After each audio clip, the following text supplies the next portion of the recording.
Palembang Baru TV, Palembang, bertempat di Aula Lantai 2 Universitas IBA Palembang, Forum Suara Mahasiswa Sumsel bersama Badan Eksekutif Muda Fakultas Ekonomi Universitas IBA menggelar dialog dan mendeklarasikan mahasiswa anti-hoaks dan propaganda.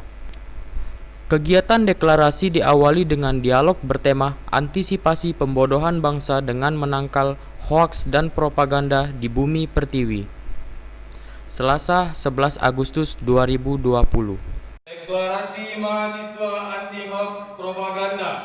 Deklarasi mahasiswa anti hoax propaganda. Hidup mahasiswa. Hidup mahasiswa.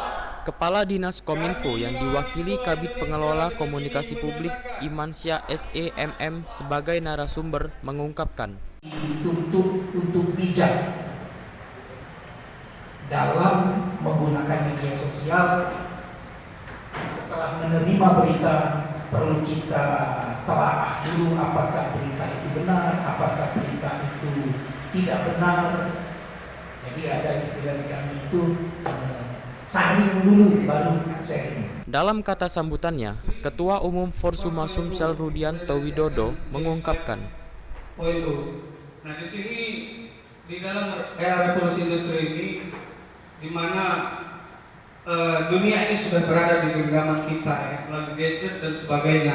Maka dari itu inilah yang harus kita maksimalkan, penggunaan media sosial, penggunaan gadget dan dari Kota Palembang, Sumatera Selatan, reporter Adel Ari Dermawan, kamerawan Hotman Ferizal, Palembang Baru TV mengabarkan.